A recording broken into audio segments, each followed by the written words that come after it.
Dobrodošli na kanal Eksplozija. Ako vam se današnji video dopadne, lajkujte ga i zapratite moj kanal. Hvala na pažnji. Ovo je mesto na kome nikada ne treba čuvati crni luk.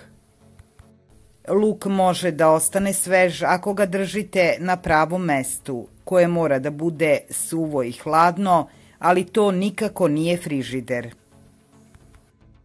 A evo i zbog čega.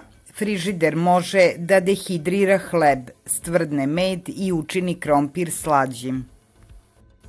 Ali verovali ili ne, ovo pravilo se odnosi i na luk. Kada se luk ohladi, hladna i vlažna sredina u frižideru pretvara skrob u šećere, a isto se dešava i sa krompirom. I on postaje mekan ili gnjecav jako brzo.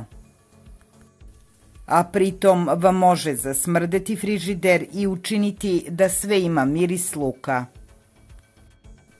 Umesto u frižideru držite luk u mrežastoj kesi ili u čini na suvom hladnom mestu poput plakara, a svež može da ostane i na sobnoj temperaturi, ali znatno kraće, 7 dana.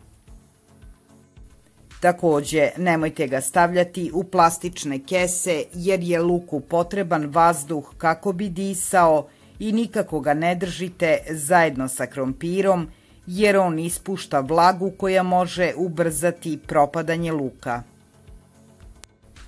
Zato zapamtite, luku nije mesto u frižideru.